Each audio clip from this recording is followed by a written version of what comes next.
My name is Elena Morrison. I'm 29 years old, and I didn't know my life was about to fracture completely while I was standing at my father's graveside, fingers clenched so tightly around a folded tissue that it disintegrated in my palm. The priest was speaking. Something about legacy, something about love. All I could hear was the dull thud of soil hitting wood as they began lowering the casket. My father had raised me alone after my mother died when I was 11. 2 jobs, night classes, burnt dinners he apologized for even when I didn't mind. When cancer came for him, it didn't do it loudly. It crept. 2 years of hospital rooms and whispered optimism.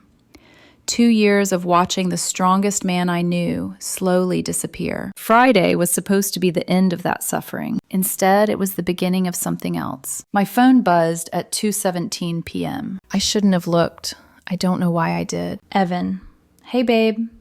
I took Duke to the Riverside shelter. He was shedding too much, and you know my allergies. They said he'll find a good home. The ground didn't move beneath me, but something inside my chest did. A sharp, tearing sensation I didn't have language for. Duke. My dog. My emotional support animal. Prescribed, documented, protected. The dog who slept pressed against my ribs every night since the car accident 3 years ago. The one my psychiatrist had described, clinically, as essential medical support for PTSD and severe anxiety. The one Evan had lived with for 8 months. The one he'd agreed, verbally and in writing, was non-negotiable. I didn't respond. I couldn't. My uncle glanced at me, concern flickering across his face. Elena, you okay? I nodded, put my phone away, watched them finish burying my father. Because that's what you do when everything inside you collapses. You stay standing. After the service, while everyone else went to the reception, I got into my car and drove straight to the shelter. 45 minutes of panic. Duke has separation anxiety. He shuts down around strangers. The thought of him alone, confused, abandoned, because that's what Evan had told them, made my hands shake so badly I had to pull over once just to breathe. The shelter staff recognized the urgency the moment I explained. They didn't hesitate. They brought Duke out. He was curled in the back corner of a metal kennel, trembling, his food untouched, eyes glassy. The moment he saw me, he cried, this raw, broken sound that sliced through me. I dropped to my knees in the lobby. I didn't care who saw. The intake worker looked stricken. Ma'am, we were told he was aggressive, that his owner was deployed military and abandoned him. I stared at her. That's a lie, I said, my voice steady in a way that surprised even me. She swallowed. He was scheduled for euthanasia Monday. 3 more days. 3 more days, and my dog would have been dead. I signed him out with shaking hands and carried him to my car. He pressed his face into my neck the entire time, as if afraid I'd disappear. Sitting there, in the driver's seat, funeral clothes wrinkled and mascara streaked, I made 2 calls. The first was to my friend Anthony, a locksmith. The second was to myself, because grief can break you. Or it can sharpen you. By the time I pulled back into my apartment complex, my decision was already made. I was the sole leaseholder. Evan had never been added. My lease explicitly permitted my ESA under federal law. Removing, rehoming, or endangering a registered emotional support animal was grounds for immediate eviction. And Evan had chosen the one day I couldn't stop him. That mattered. By 6 p.m., the locks were changed. By 6:15, every one of his belongings was carefully boxed, labeled, and stacked. By 6:40, an eviction notice was taped to the door. By 7 o'clock, a police report for theft was filed. Duke lay curled behind me on the couch, finally sleeping, his body rising and falling in shallow, exhausted breaths. Evan came home at 11:30 p.m., drunk, laughing, on the phone. The laughter stopped when his key didn't work. And that was when the real storm began. I barely slept that night. Duke whimpered in his dreams, paws twitching, body jerking like he was still trapped in that kennel.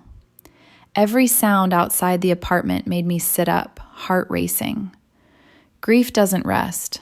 Neither does betrayal. At 7:03 a.m., the pounding started. "Elena, open the door right now!" Evan's voice, hoarse, furious, entitled. Duke shot upright and bolted behind my legs, shaking.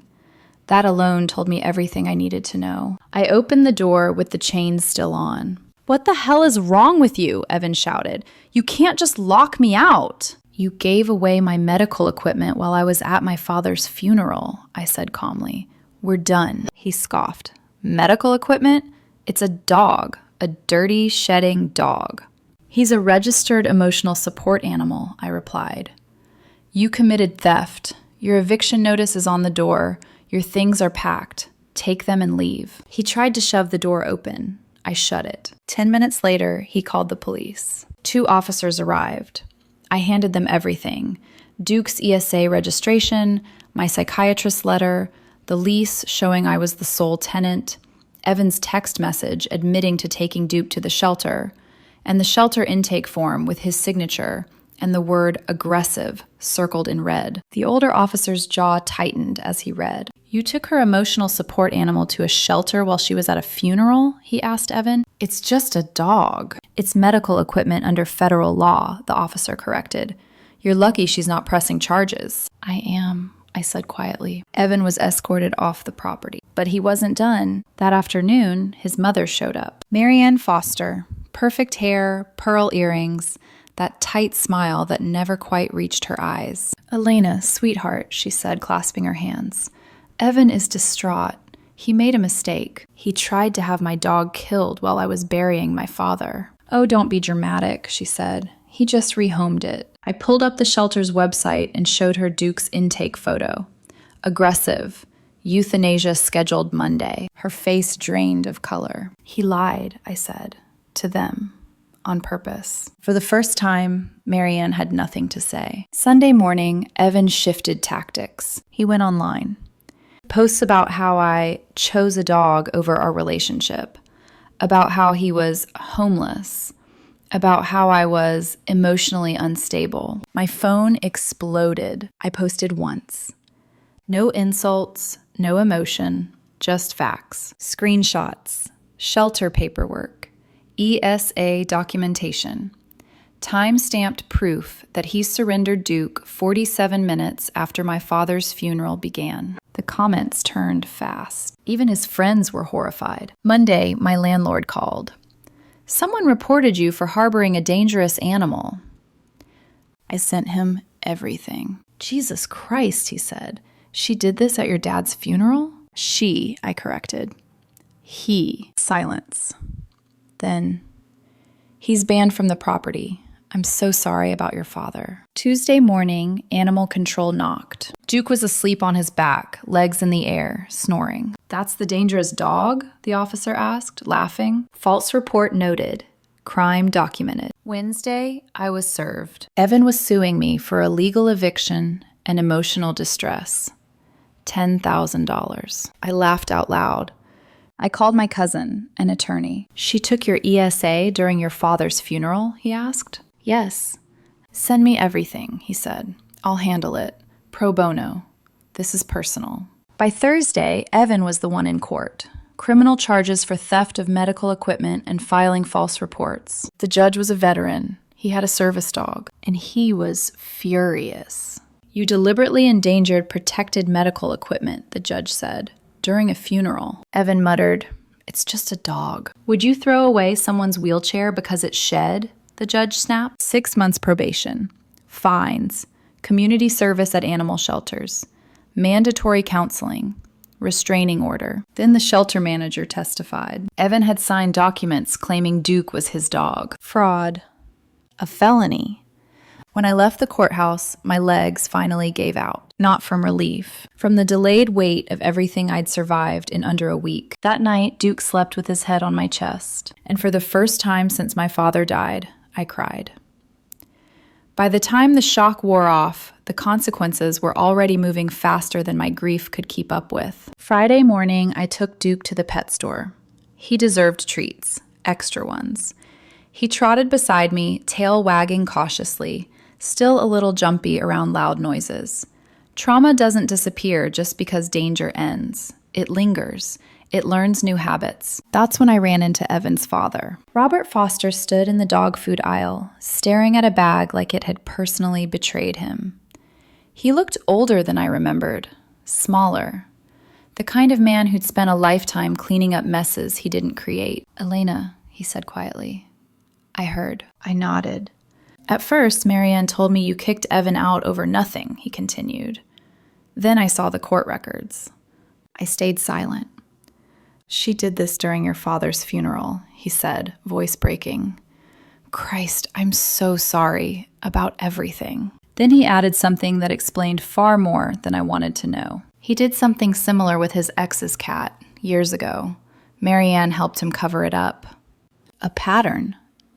Of course there was. The weekend passed in an eerie calm. Too quiet. Like the air right before a storm. Monday morning, my renter's insurance company called. "Ms. Morrison, we're following up on a claim filed against your policy for property damage. Evan had claimed I destroyed $5,000 worth of his belongings during the eviction." "I have video," I said, because after the shelter incident, I'd known he would try something. 3 hours of footage. Me carefully packing his things. Bubble wrapping electronics. Photographing existing damage. Folding clothes, labeling boxes. The claim was denied. An insurance fraud investigation was opened. Tuesday, things got stranger. A LinkedIn message appeared from Lena, one of Evan's coworkers. "Did Evan really take your dog to a shelter during your dad's funeral?" I replied with a single sentence. "Yes. I have court documents if you need proof." The response came instantly. "Oh my God. He's been taking donations at work, saying he's homeless because of you." I sent everything.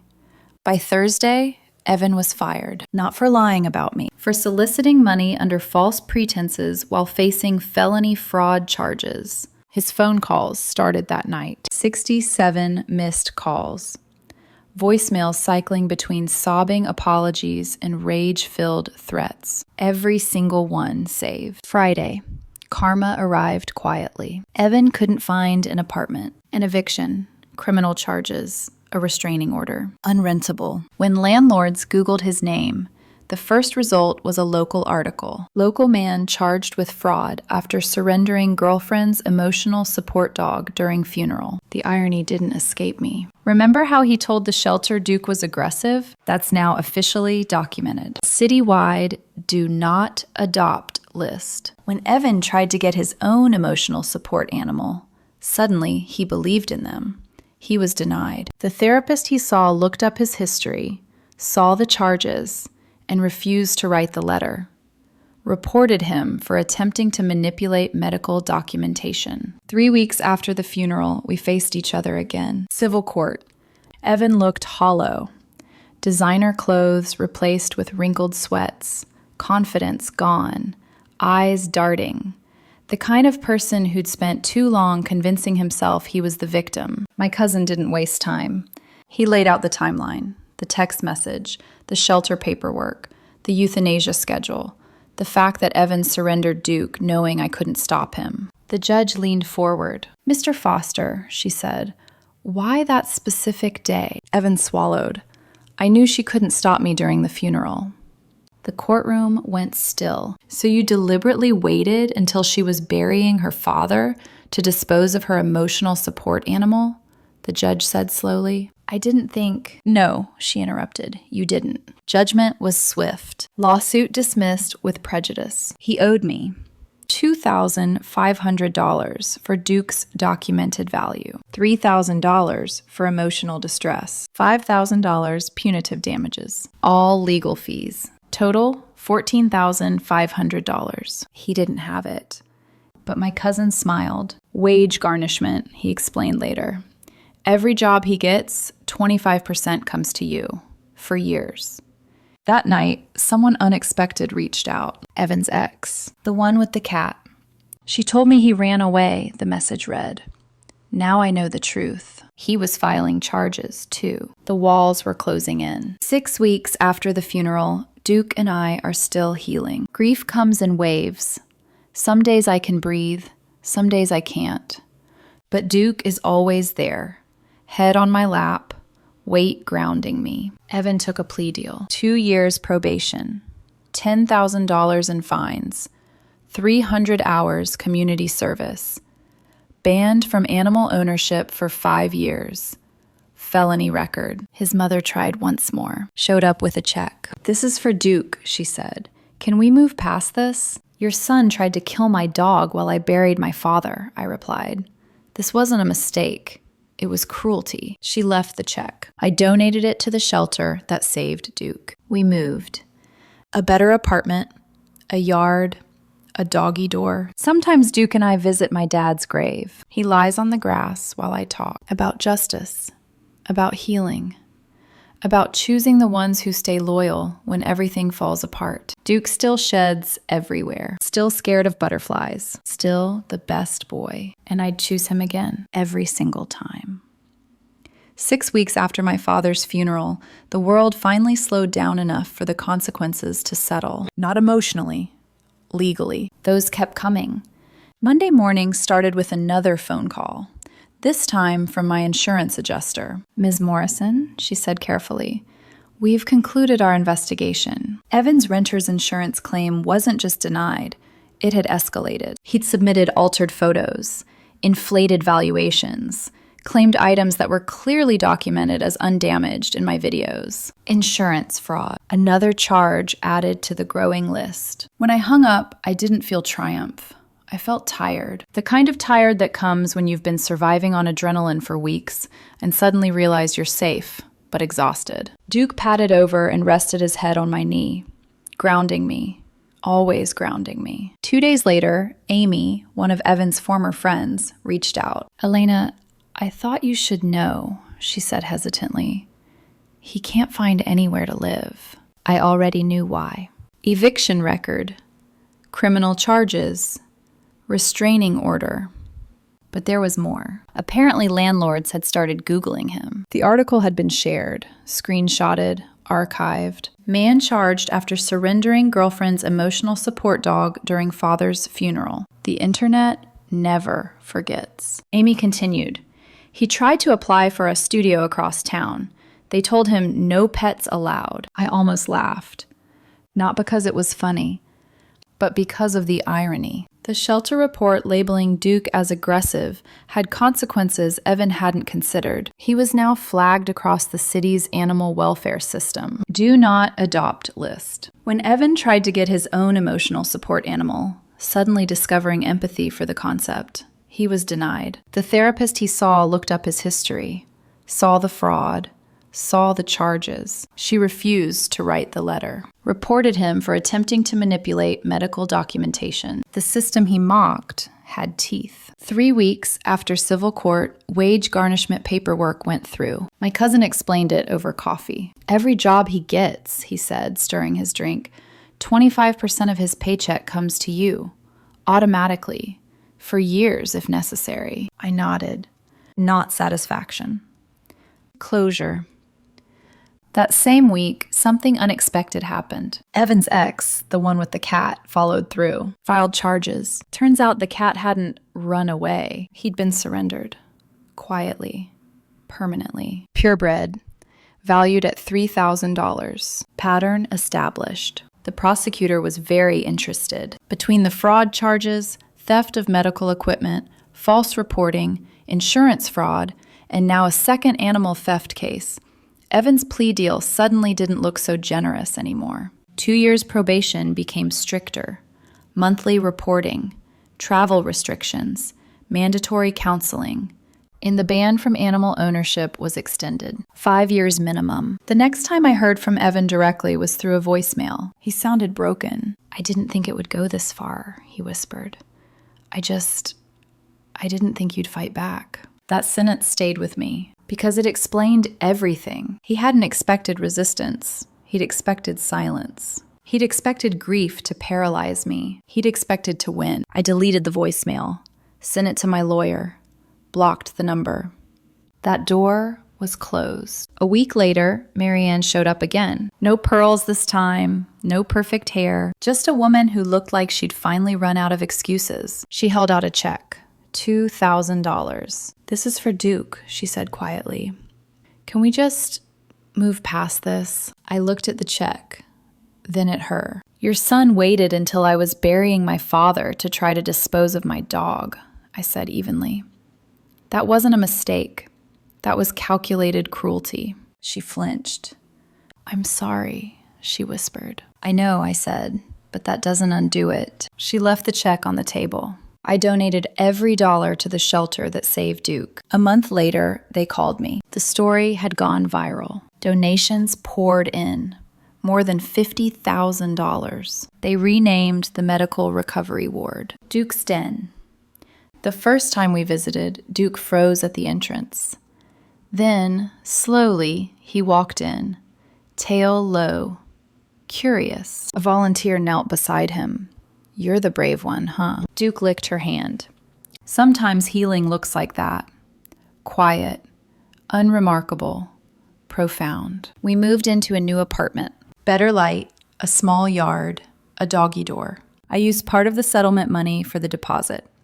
My father would have approved. He always believed in investing in peace. In his will, I found something I hadn't known, a small fund designated for Duke's care, because every good man needs a good dog, he'd written. I cried harder over that than anything else. Now, some afternoons, Duke and I visit my dad's grave. He lies on the grass while I talk. I tell my father about the court cases, about the justice, about how Duke is safe, about how I didn't fold, about how love doesn't mean endurance at all costs. Sometimes grief still hits out of nowhere. In grocery store aisles, in quiet mornings, in the sound of Duke's breathing when the apartment is too still. But I'm healing. So is Duke. He still sheds everywhere, still scared of butterflies, still curls against me when the world feels too loud. People ask if I regret choosing the dog. I don't hesitate. I chose loyalty. I chose truth. I chose the one who stayed, and I'd choose him again, every single time.